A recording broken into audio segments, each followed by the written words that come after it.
We're starting to feel the impacts of rising interest rates over the last couple months, and right now the market is at a very critical level. We're starting to go into the winter months, and we're going to see some changes not only based on seasonality, but also based on interest rates climbing and then coming back down, as well as the stability of prices throughout this last couple of months and what this actually means for you, whether you're a buyer or a seller. We're going to cover a lot of information here in this video, and if this is your first time watching one of these videos, my name's Cody Steck, your favorite Utah realtor. I talk about what it's like to work, eat, sleep, live, and play here in Utah, and also talk a lot about the real estate market. I'm a real estate agent, and if you're thinking about buying or selling here in Utah, maybe even investing in real estate, I'd love to be your trusted real estate resource of choice. You can find my information here on the screen if you want to reach out to me. I've had hundreds of people who have done that, and I absolutely love hearing from you guys. So if you're looking to buy, sell, or invest, reach out to me. With that said, let's jump right here into my screen and talk about what we're seeing in the market. So over the last couple of months, we've seen interest rates really climb pretty substantially. Since the month of April, we were sitting at roughly 6%. If we zoom out just a little bit here, you'll kind of see the climb. April, we were about 6%. We've been in that 6% range for quite a while, actually. We had to go back to August of last year before we dip underneath that, or maybe September, really. And we kind of climbed up, then we came back down. We were really in that like 6 to 7% range, but over the last couple of months, we've climbed upwards of 8%, only recently just coming back down to the low 7% range. However, the thing I want you to note here is that as people go out there and they purchase homes, typically before they close on the home, about 2 to 4 weeks before they actually close on that home and it gets recorded as a sale, they're going to be locking in their interest rate. So anybody who's put a home under contract in October is going to be closing on that home in November, at least give or take, plus or minus a couple of days. And those people are locking in their interest rate at that time. So everybody who was out there shopping, looking for homes and put a home under contract during the month of October, they're feeling those higher interest rates that we saw during that time. If we come over here, October 1st, essentially, October 2nd was the first Monday, we're at 7.6%. And we were roughly in that higher 7% range, all the way up to 8% for the month of October. And we're really starting to feel that impact. If we look at November sales, we had 1,123 home sales so far for the month. If we actually double that number, you can see that we had, you might project that we'd have 2,246 home sales for the entire month of November. If you look at sales data for October, we had 2,756 sales, which means that month over month sales data is going to be hit extremely hard when you look at this information. Sales are going to be down substantially compared to October, and that's the type of drop that we see. If we look back here, at last year, October 2022, we had 2,680. We ended the month at 2,391. However, you have to keep in mind that we are filming this here on November 16th, Thursday, and we are just about to go into the Thanksgiving holiday weekend, right? So I would not be surprised that we lose a couple days there because the banks are closed and people are not doing transactions. I would not be surprised to see the number of November sales actually be closer to, maybe even 2,000. We might be lucky to hit 2,100 for the month of November, which is going to be down substantially month over month, as well as from last year. The flip side of this is that real estate prices really haven't been affected. It's kind of crazy to see how resilient the market has been. And I think this is because there's lots of sellers who have homes. They're not being crushed by the payments on these homes because many of them have low interest rates and they have lots of equity in the home. So they're not being crushed by these payments and they're not being forced into a situation where they have to sell their home. And therefore they're going to drop the price after, do price drop after price drop after price drop to get it sold. They'd rather just sit on the market, whether it takes 2, 3, 4 months to get that property sold. So we're in a very interesting time where prices are being very resilient.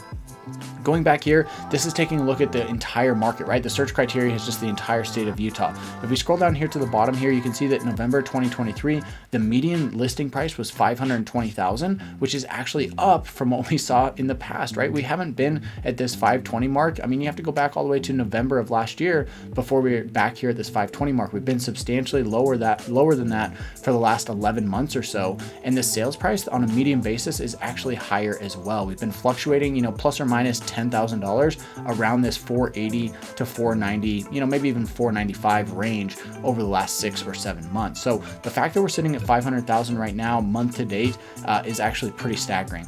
This percentage right here is actually very important to pay attention to. The median sales price to original list price is at 96%, which means that on average, or on a median basis anyway, you are going to be able to negotiate up to 4% off of the list price of that home. Now, some homes are going to sell for full price. We've even seen multiple offers and homes selling above the ask price in some situations.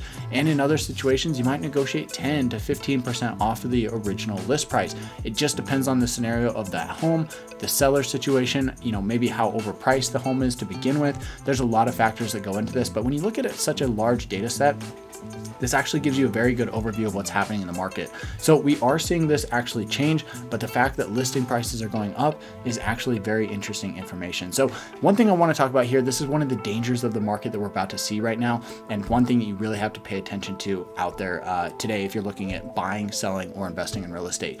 Right now, we're in a position where the number of sales that's happening is down substantially, primarily because of interest rates. However, during this time, prices have really remained flat. If you look at this chart here, right, these median sales prices did not really fluctuate since basically March, right? We had a big jump up here from February to March. And during that time, if we actually take a look at what's happened with interest rates, let me pull this up. If we go back here to March, we're sitting at roughly, let's go back to February, right? Because these people probably locked in their interest rates a little bit before then. We've been in that we were as low as 6% here. We climbed up to about 7% in March, and then we climbed, steadily up here to 8% for the month of October. So despite a roughly 2% interest rate climb, prices have really not been affected. I think this has driven a lot of buyers out of the market. And one thing that I'm not hearing people talk about is what happens if interest rates actually come down. Right now, people are kind of getting used to 8%. Anybody who's in the market looking at housing, they're thinking, okay, I'm going to be at 7 to 8% on an interest rate. And they're starting to just kind of accept that. And it's just starting to become the norm. However, if interest rates start to fall, let's say they get back to 6%, maybe even 5.5%, that'd be crazy. I think that'd be a huge drop. I don't expect that to happen, but let's say they did. That could actually drive prices even higher than where they're at today. So it's kind of a double-edged sword. Sure, you might be saving a little bit because now the interest rates have come down, but you missed your opportunity to purchase a home at a lower price. So you kind of have to ask yourself, hey, for me in my financial situation, does it make sense to purchase a home at today's prices with the higher interest rate?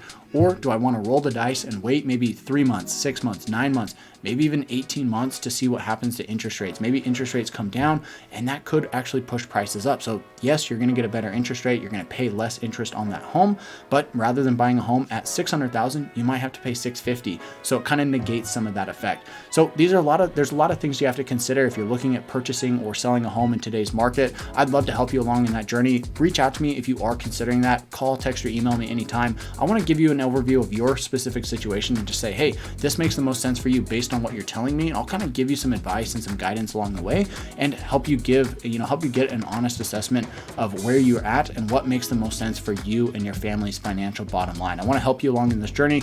I've talked about this here on the channel before. I'm in this for the long run, right, guys? I've told people dozens of times over the last couple months, hey, it just doesn't make sense to purchase. I get people who reach out to me every single day from these videos. And I tell them, a lot of those people anyway, I tell them, hey, based on your situation, I would just wait for the seasonality to kick in over the winter, wait for things to make a change over the next couple months. I do think that we'll probably see some changes. I actually want to jump back in my screen here and show you this.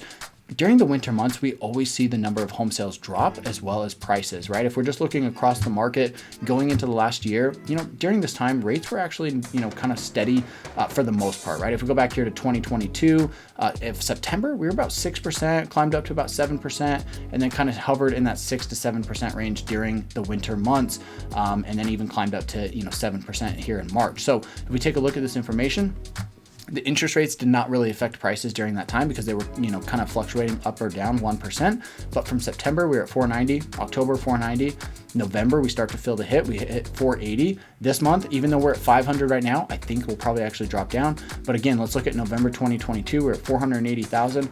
477, 457 in January, and then 465 in February. It starts to climb back up, right? So I would tell people, if you're looking at purchasing, wait another month, wait another 2 months. Now could be the opportunity where you want to start getting familiar with the market, start figuring out, hey, what do you qualify for? What areas are you looking at? And start getting your ducks in a row, if you will, to be able to pull the trigger on something, because we're starting to get to that opportunity where if you start shopping now, you start shopping in December, maybe even January, that's where the opportunity is going to be, because spring is going to be just around the corner, right? Real estate, for me, it moves very slow, and for you, it could as well, right? It generally takes 1, 2, maybe even 3 months to go out there and find and purchase a home. And so you want to make sure to strike when the opportunity presents itself. So if you're a buyer in this market, I would say, just kind of start getting ready in this market. Maybe it makes sense for you. If you're thinking about making a purchase, now's the time to start prepping for that. I'd love to help you with that. If you're in a position where maybe you are, not sure that you're going to purchase this winter, then maybe just sit on the sidelines, wait and see. Rents are getting depressed right now. You can actually rent really nice places for very affordable rates in today's market. So that might be an option for you. If you're a home seller in this market, there's going to be a lot of factors you have to consider. And that's something, again, I would love to help you with. If you're a home seller in this market, I would say get your home on the market ASAP or wait until spring. If you're not in a position where you can get your home sold and get it at least on the market in the next couple of weeks, I would just wait until spring. Wait until the Thanksgiving and Christmas come and pass. Wait until we get through January and February, and then by about March, let's start talking about how to get your home on the market and start to maximize that price. I covered a lot of information here in this video, guys. Thank you so much for watching. If you made it this far, make sure to subscribe to the channel and reach out to me if I can help in any way. And with that said, guys, we'll catch you in the next one.